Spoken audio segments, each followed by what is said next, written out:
Recently, things have been very high adrenaline on the Rochdale Canal. See, look, you can see it's just so rocky. I'm stuck on something, I can't move the boat back. Can't get this lock open, so we're stuck. So I'm really keen to slow things down a bit. But is it possible to do that on this canal? This morning I'm hoping for a relatively stress-free cruise. There is one little issue, if it's still there, and I noticed that when I was walking down the canal in the direction we're going today, and that is that there's a fallen tree, but it is across the whole canal, but I think it's small enough to push with the bow to the side, so that's what I'm hoping. Destination this week is really exciting. I can't wait to explore when we get there. Okay, lock's ready. I'm gonna take her in now. We're in Eastwood, West Yorkshire, and our 2.5-hour journey starts here at Holmcote Lock 14.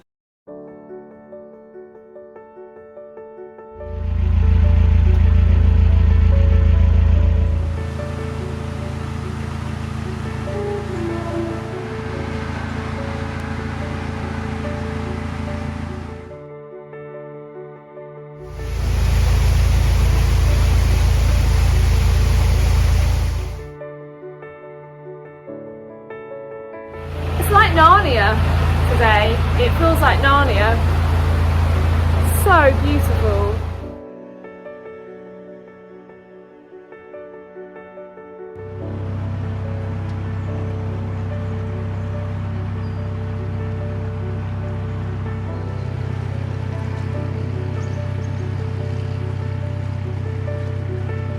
Guess what?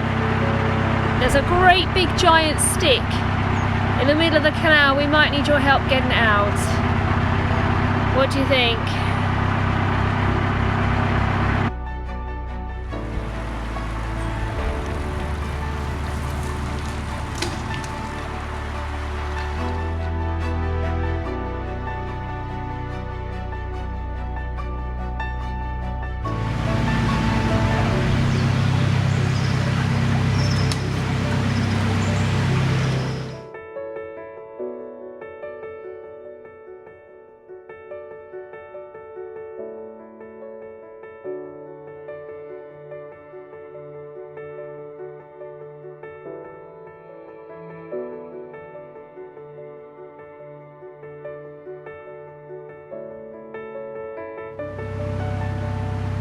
It's really lovely to have a day on the canal without any real big dramas or weather bombs, or we've had a lot to shallow water, we've had a lot to deal with, but I've got to tell you, I love this canal. It might have been a crazy thing to do to come on it in the winter, but actually in the winter there's more water in it than there is in the summer. In the summer it struggles, they have to have time limits on locks. And it's so quiet and peaceful. I just love this canal, but it is not an easy canal to navigate. It really isn't easy.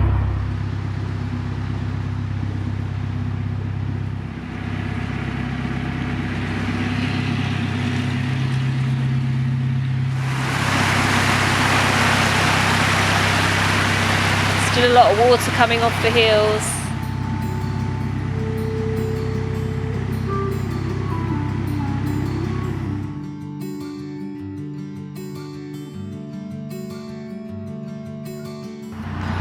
Okay, we're at the next lock.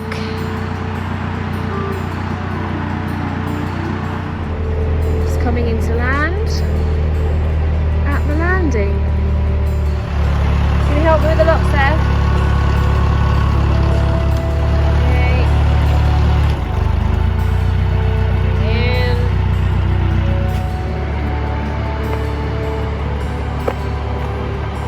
Well, now look at that. It's pretty much set.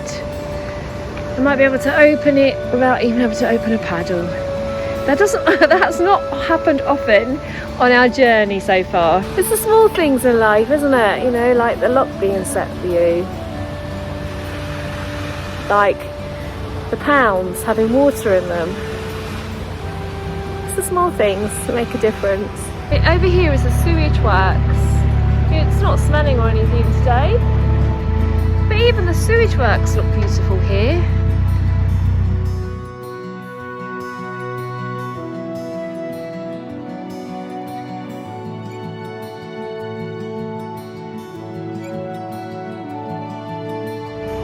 I took a school trip when I was a teacher once to the sewage works. And normally when you do school trips, the whole day the children are saying, from the moment you leave at 9 in the morning, "When is it lunchtime, miss?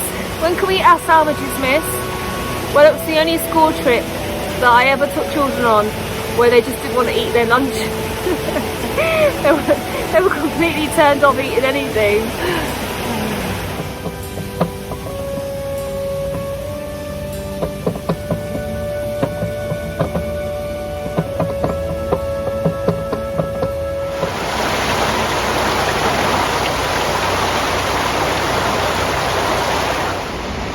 This landscape is unreal, isn't it, really? It is like I've been dropped in a fairy tale.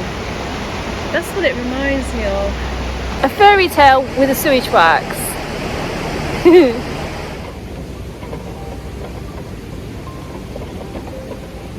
It's going over the Billy Goat Scruff Bridge.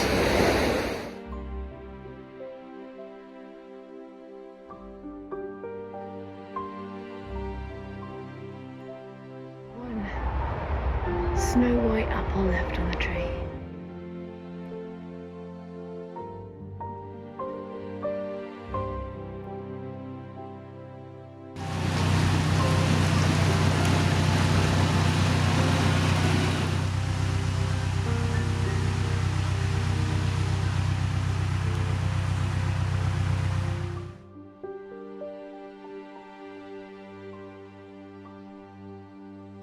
Many great writers and poets have come from Yorkshire. The Bronte sisters, Alan Bennett, and then very close to here, Ted Hughes and Sylvia Plath, to name but a few. It's hardly surprising with such an inspirational landscape for company.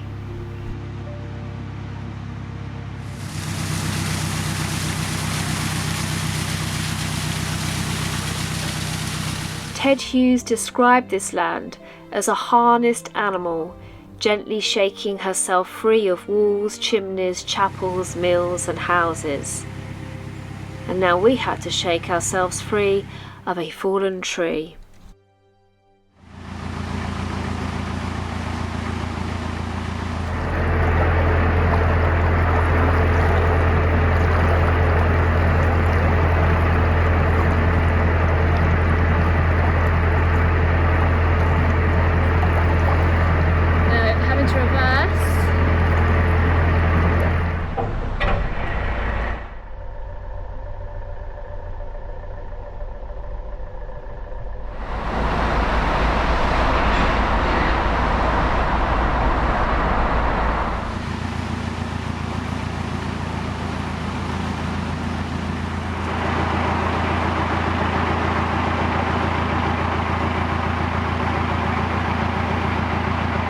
There we go. Second attempt. So that's what I did, split here. Okay, let's continue this gorgeous, unreal fairy tale journey to Hebden Bridge. It's just gorgeous.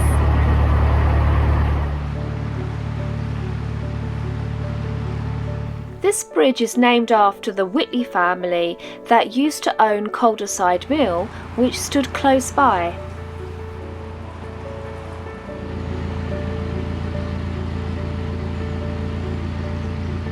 There is a really pretty little pub here, and it's got a day hire boat outside it as well. The Stobbing Wolf pub was built in the late 18th century to cater for both passing traffic on the Turnpike Road from Halifax to Todmorden and the canal. And Ted Hughes writes about this very place on a day that he sat here with Sylvia Plath. Between the canal and the river, this gloomy memorial of a valley, the fallen-in grave of its history, a gorge of ruined mills and abandoned chapels, the fouled nest of the Industrial Revolution that had flown.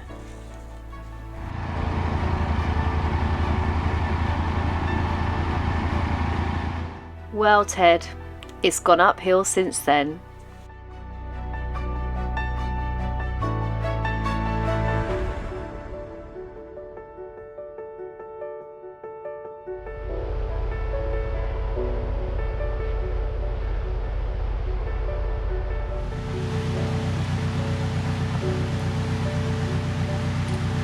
Talk of fairy tales has got to come to an end briefly when I go to the service point and empty my rubbish and fill up with water. Back to reality. Oh, it's just gorgeous though, isn't it here? It's spectacular. So I'm going to wind the boat here, the service point, and go back through the lock because there's a really lovely mooring spot. So I'm going to go and do that. It's quite chocker here with boats, so hopefully I'm not going to hit anything.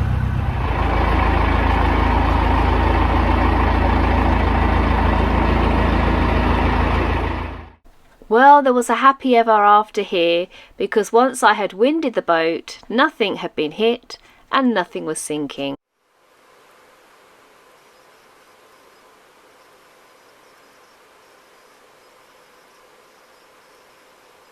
Today, Zafra and I have come to a really exciting place.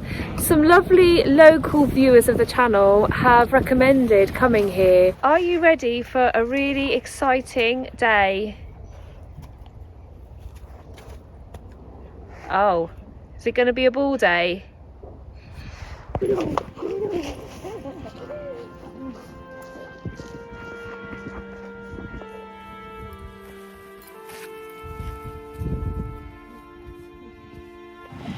Oh, this landscape just blows me away all the time.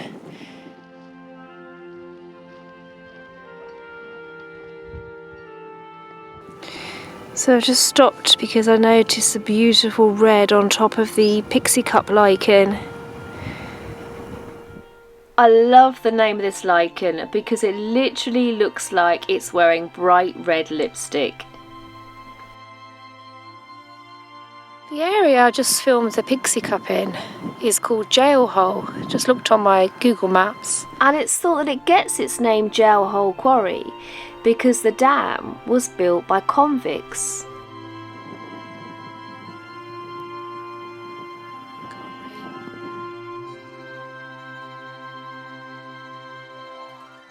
Hello, what are you doing up here?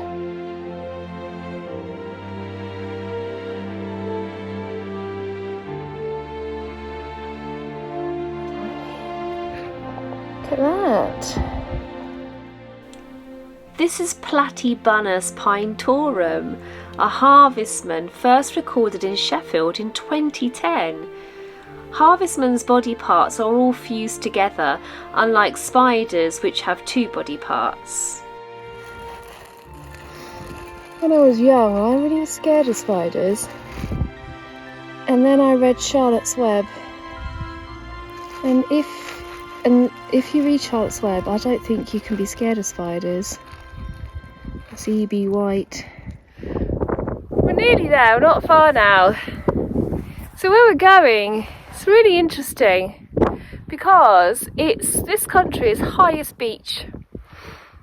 It's completely nowhere near the sea, but because the people that live in this area don't live near the sea, in the summer months or when it's hot, they climb up these hills with deck chairs and things, and they go to Todd Beach. This is where we're going. It's Gadding's Dam, but it's called Todd Beach. How wonderful. I bet it's clean. Much cleaner than swimming in the sea these days. I'll have a look and see. Oh, blimey. Take it slowly. I think this is not the path people carry their deck chairs up via. I must be wrong on that. Because how are you going to get your picnic basket up here? Oh.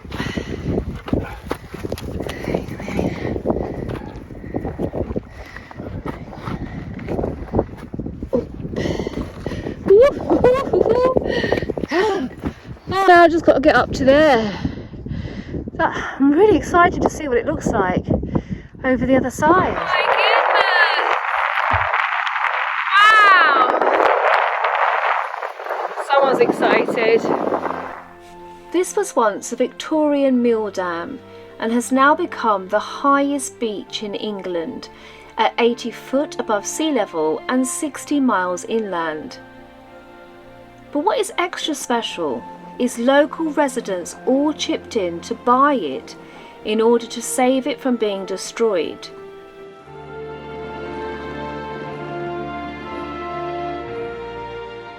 And Todd Beach is now a popular spot in the summer. This is spectacular! Look at this! Unbelievable! It's exciting, isn't it, Zeph? I know you want to swim, don't you? Yay! Did you dig a hole? Did you dig a hole in the sand? Dig a hole. You found someone's sock. Maybe you're watching this and you're a local and you visited Todd Beach in the summer and lost a sock. Well, Zephyr has found it. Are we taking that back with us? Really? Someone might come back and try and find it though, Zeph. Someone's walking around with just one sock on. Think about that person. Come on.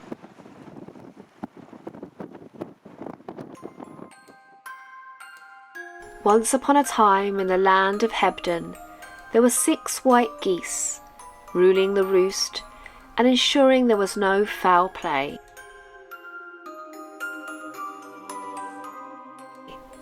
And there never was any to speak of.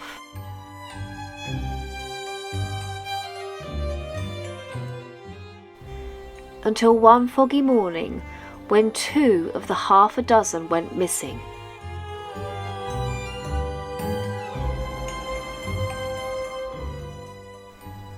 It was an extraordinary sight to only see 4 on patrol that day.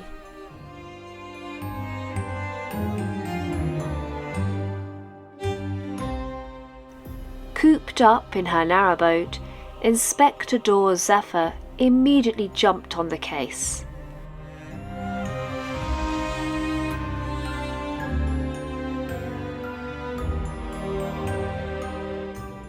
She interviewed a local, but he was too hoarse to speak, and she was barking up the wrong tree with that lead.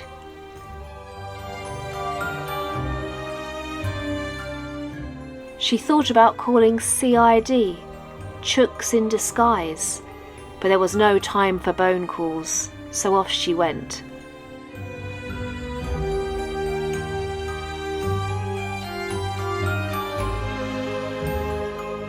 An awful long time passed, and Inspector Dawes thought those birds were stuffed and well and truly plucked. Until outside the church,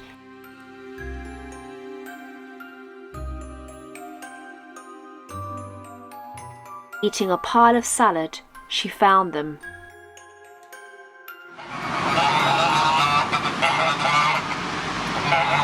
Let us pray the 6 old Bill will always live happily feather after.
The hills are twined with lichened vines, just one apple dangles.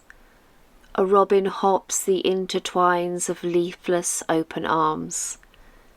Smokeless chimneys poke the clouds like goosenecks at right angles from a towpath cast in Narnia-esque charms.